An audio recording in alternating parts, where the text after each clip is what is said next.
Hormuz ঘিরে বাড়ছে Iran যুক্তরাষ্ট্র সংঘাত, উপসাগরীয় দেশগুলোতে ছড়াচ্ছে উত্তেজনার আগুন, সর্বাত্মক যুদ্ধের শঙ্কা। রোমে আলোচনায় বসেছে লেবানন ও ইসরায়েল। ইসরায়েলি সেনা প্রত্যাহারের দাবি বৈরুতের, হিজবুল্লাহর নিরস্ত্রীকরণ চায় তেল আবিব। যুক্তরাষ্ট্রের ফেডারেল এজেন্টদের গুলিতে আবারও অভিবাসী নিহত, প্রতিবাদে বিক্ষোভে উত্তাল মেইন অঙ্গরাজ্য। দর্শক, স্বাগত নিউজ 24 গ্লোবাল টাইমে। বিশ্বের নানা প্রান্তের খবর নিয়ে আপনাদের সাথে আছি আমি ফয়সাল মাহমুদ। দেখছিলেন সংবাদ শিরোনামগুলো। হরমুজকে ঘিরে আরও বিস্তৃত হচ্ছে ইরান যুক্তরাষ্ট্র সংঘাত। সোমবার রাতেও ইরানে হামলা চালিয়েছে যুক্তরাষ্ট্র। বন্দর আব্বাস ও বুশেহরে শোনা গেছে বিস্ফোরণ। পাল্টা জবাবে সংযুক্ত আরব আমিরাতের দুটি তেল ট্যাঙ্কার এবং জর্ডান ও বাহরাইনে মার্কিন স্থাপনায় হামলার দাবি করেছে আইআরজিসি। একই সঙ্গে ইরানের হরমুজ বন্ধ রাখার হুঁশিয়ারিতে বাড়ছে সর্বাত্মক যুদ্ধ ও বৈশ্বিক জ্বালানি সরবরাহে সংকটের আশঙ্কা। হরমুজের আকাশে ক্ষেপণাস্ত্র, সাগরে আক্রান্ত তেল ট্যাঙ্কার। ইরান যুক্তরাষ্ট্র সংঘাতের আগুন এবার ছড়িয়ে পড়ছে উপসাগরীয় অঞ্চল জুড়ে। হরমুজ প্রণালীতে সংযুক্ত আরব আমিরাতের দুটি তেল ট্যাঙ্কারে হামলার দাবি করেছে ইরানের বিপ্লবী গার্ড আইআরজিসি। এতে নিহত হয়েছেন একজন ভারতীয় নাবিক, আহত হয়েছেন আরও কয়েকজন। ঘটনার পর ইরানের জ্যেষ্ঠ কূটনীতিককে তলব করেছে নয়াদিল্লি। এরই মধ্যে টানা আরেক রাত ইরানে হামলা চালিয়েছে যুক্তরাষ্ট্র। বন্দর আব্বাস ও বুশেহারে শোনা গেছে একের পর এক বিস্ফোরণ। থেমে নেই তেহরানও। জর্ডান ও বাহরাইনে মার্কিন স্থাপনা লক্ষ্য করে পাল্টা হামলার দাবি করেছে আইআরজিসি। জলে স্থলে ছড়িয়ে পড়া এই পাল্টা হামলা হরমুজ এখন সংঘাতের নতুন কেন্দ্রবিন্দু। আর আইআরজিসির হুঁশিয়ারি, মার্কিন আগ্রাসন চললে খুলবে না বিশ্বের অন্যতম গুরুত্বপূর্ণ এই জ্বালানি সরবরাহের পথ। ফলে প্রতিটি নতুন হামলার সঙ্গে আরো বিস্তৃত হচ্ছে যুদ্ধের পরিধি, আরো ঘনীভূত হচ্ছে মধ্যপ্রাচ্যে সর্বাত্মক সংঘাতের আশঙ্কা।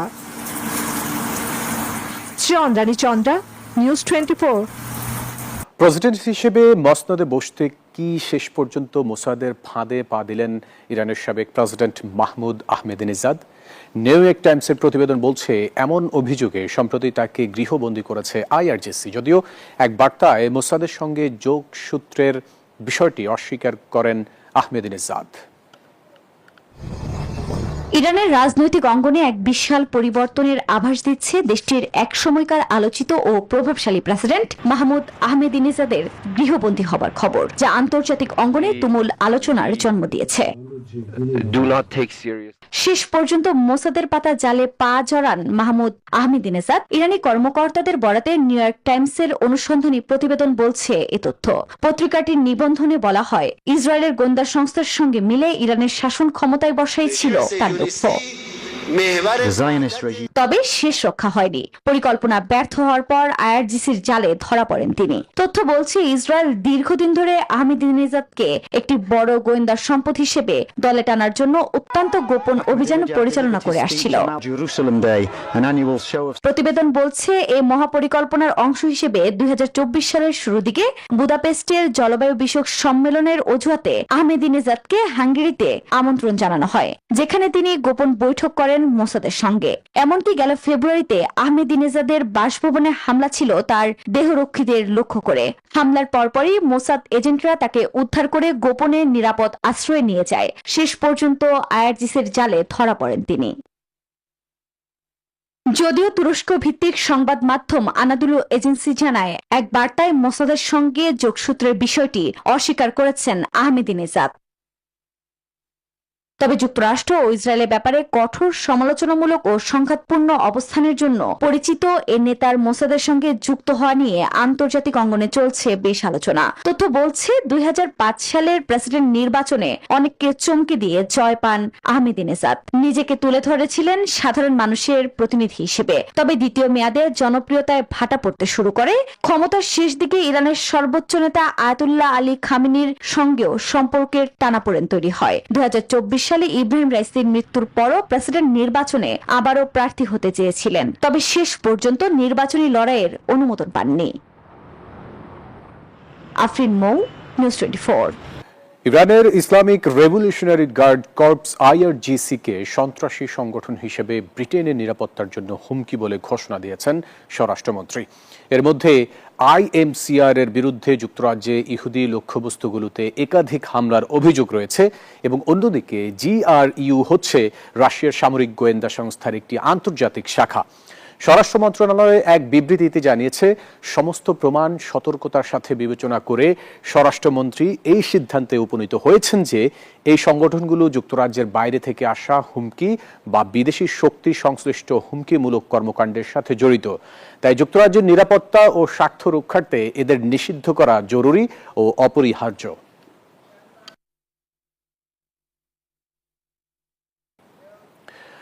যুক্তরাষ্ট্রের মেইন অঙ্গরাজ্যে ফেডারেল এজেন্টদের গুলিতে আবারও নিহত এক অভিবাসী। সামাজিক যোগাযোগ মাধ্যমে ছড়িয়ে পড়া ভিডিওতে দেখা যায় গুলিবিদ্ধ ব্যক্তির নিথর দেহ গাড়ি থেকে টেনে হিঁচড়ে বের করছেন ফেডারেল এজেন্টরা। মাত্র 7 মাসে আইন প্রয়োগকারী সংস্থা ICEর সদস্যদের হাতে এই নিয়ে 4 অভিবাসীর প্রাণহানির অভিযোগ উঠেছে। এই ঘটনায় অঙ্গরাজ্য জুড়ে ছড়িয়ে পড়েছে বিক্ষোভ।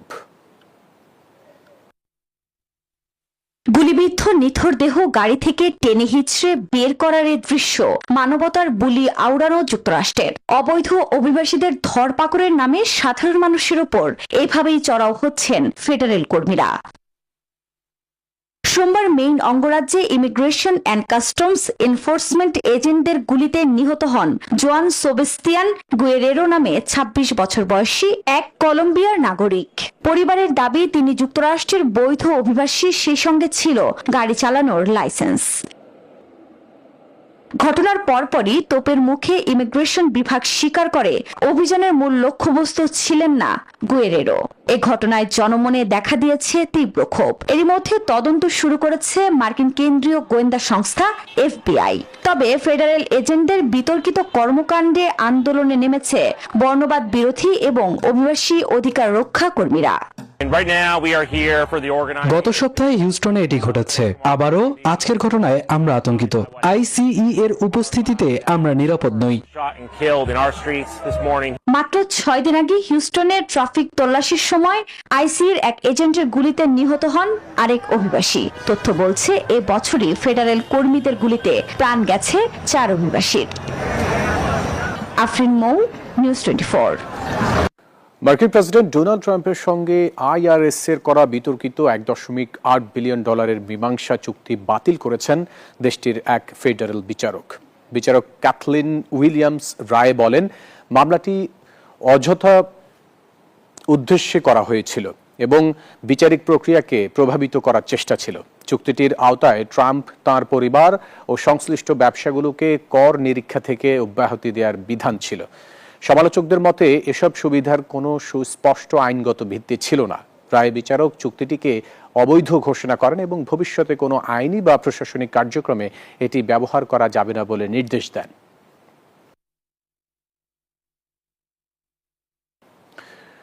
নেপালের প্রধানমন্ত্রী বালেন্দ্র শাহের পদত্যাগের দাবিতে নেপালে বিক্ষোভ করছে দেশটির জেনজিরা। বিক্ষোভকারীদের অভিযোগ, কর্মসংস্থানের অভাব, জীবনযাত্রার ব্যয় বৃদ্ধি এবং ভূমিহীন ও বস্তিবাসীদের উচ্ছেদের মতো ইস্যুতে সরকার ব্যর্থ হয়েছে। সামাজিক যোগাযোগ মাধ্যমে সংগঠিত হয়ে তারা রাজধানী সহ বিভিন্ন স্থানে প্রতিবাদ কর্মসূচি চালিয়ে যাচ্ছে এবং প্রধানমন্ত্রীর জবাবদিহি ও সংস্কারের দাবি জানাচ্ছে। জেনজির বিক্ষোভে আবারও উত্তাল নেপাল। বেকারত্ব কমানো এবং জীবনযাত্রার মান উন্নয়নে বালেন্দ্র শাহ সরকারের ব্যর্থতার অভিযোগে রাজধানী কাঠমান্ডুতে সরকার বিরোধী বিক্ষোভ করছে হাজার হাজার তরুণ তরুণী। এদিকে বস্তিবাসীতে পুনর্বাসনের ব্যবস্থা না করেই উচ্ছেদ অভিযান চালানোর ঘটনায় ক্ষোভ ছড়িয়ে পড়েছে। আন্দোলন দমনে কয়েকজন সমাজকর্মী ও আন্দোলনকারীকে গ্রেফতার করায় সেই ক্ষোভ আরো বেড়েছে।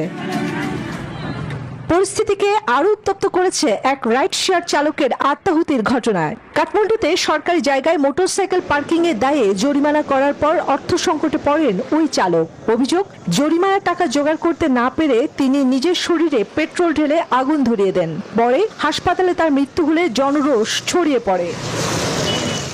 ঘটনার পর নেপালের পার্লামেন্টে বালেন্দ্র সরকারের সমালোচনায় সরব হয় নেপালি কমিউনিস্ট পার্টি ও নেপালি কংগ্রেস সহ বিরোধী দলগুলো। সরকার 5 সদস্যের একটি তদন্ত কমিটিও গঠন করেছে। স্থানীয় সংবাদ মাধ্যম বলছে, বিক্ষোভ ঘিরে ইতিমধ্যে কয়েকজন সমাজকর্মী, ছাত্র এবং সাংবাদিককে গ্রেফতার করা হয়েছে। কাঠমান্ডু ছাড়িয়ে নেপালে বিভিন্ন শহরেও ছড়িয়ে পড়ছে এই বিক্ষোভ। চন্দ্রানী চন্দ্রা, নিউজ 24। সেতুর অভাবে চরম দুর্ভোগে দিন কাটাচ্ছেন আফগানিস্তানের নুরিস্তান প্রদেশের কয়েকটি গ্রামের বাসিন্দারা। তাদের অভিযোগ, নদী পারাপারের একমাত্র ভরসা একটি ঝুলন্ত লোহার খাঁচা। জীবনের ঝুঁকি নিয়ে প্রতিদিন স্কুল, বাজার ও কর্মস্থলে যেতে হচ্ছে মানুষকে। বছরের পর বছর ধরে একটি সেতুর দাবি জানালেও মেলেনি কোনো সমাধান।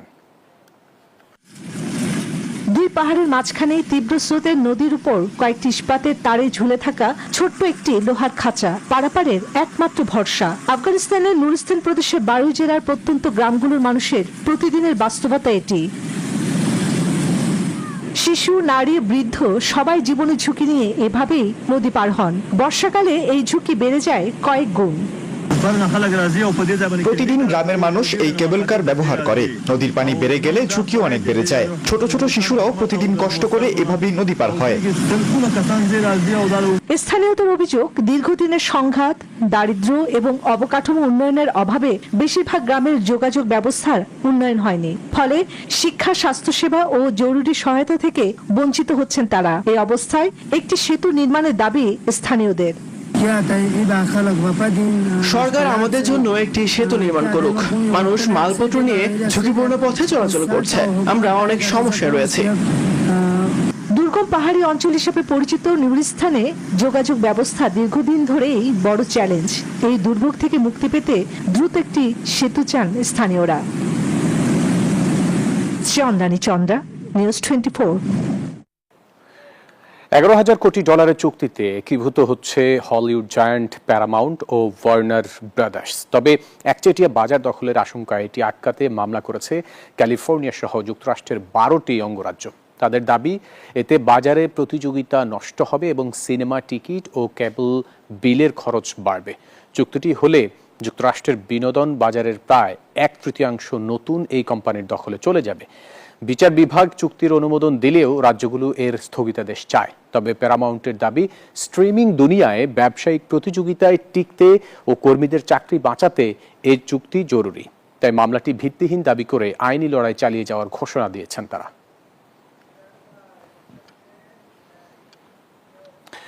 যুক্তরাষ্ট্রের ক্যালিফোর্নিয়ায় দ্য হান্টিংটন বোটানিক্যাল গার্ডেনে বিরল ও বিপন্ন প্রজাতির দুটি টাইটান অ্যারাম ফুল ফুটেছে। সাধারণ মানুষের কাছে এগুলো মৃতদেহ ফুল নামেই বেশি পরিচিত। একসাথে ফোটা জোড়া ফুল দেখতে বাগানে দর্শনার্থীদের উপচে পড়া ভিড় তৈরি হয়েছে। পরাগায়নের জন্য মাছি ও গুবরে পোকাকে আকৃষ্ট করতে এই ফুলগুলো থেকে মৃতদেহের মতো তীব্র দুর্গন্ধ ছড়ায়, যা সত্যি এক অন্যরকম অভিজ্ঞতা। লস অ্যাঞ্জেলেসের কাছে অবস্থিত বাগানে ফোটা এই ফুলগুলোর আয়ু খুবই কম, মাত্র 24 থেকে 48 ঘন্টা পর্যন্ত এগুলো সতেজ থাকে। ইন্দোনেশিয়ার সুমাত্রা অঞ্চলের এই বিপন্ন উদ্ভিদটিতে 2 কিংবা 3 বছরে মাত্র একবারই ফুল আসে। পচা ডাস্টবিন কিংবা মৃত প্রাণীর মতো উৎকট গন্ধ হলেও এমন বিরল মুহূর্তের সাক্ষী হতে মানুষের প্রবল আগ্রহ। উদ্ভিদ বিশেষজ্ঞরা মনে করেন, ব্যতিক্রমী এই আয়োজন প্রকৃতি সংরক্ষণের বিষয়ে সাধারণ মানুষকে দারুণভাবে সচেতন ও উৎসাহিত করে। আমি বেশ কয়েক বছর ধরে এই কর্পস ফ্লাওয়ার দেখার অপেক্ষায় ছিলাম, তাই ভাবলাম এটা আমাকে দেখতেই হবে। কারণ সত্যি বলতে এমন সুযোগ আর কবে পাবো তা আমার জানা নেই। দুর্গন্ধযুক্ত হলেও অতি অল্প সময়ের জন্য ফোটা এই ফুলের সৌন্দর্যের টানেই কাছ থেকে ছুটি নিয়ে দর্শনার্থীরা ছুটে আসেন। প্রকৃতির এমন অদ্ভুত আর ক্ষণস্থায়ী বিস্ময় মুগ্ধ করে রাখে আগত সবাইকে। নিবির আমিন, নিউজ 24। দর্শক, ছিল গ্লোবাল টাইমের এখনকার আয়োজন। এতক্ষণ সাথে থাকার জন্য ধন্যবাদ সবাই।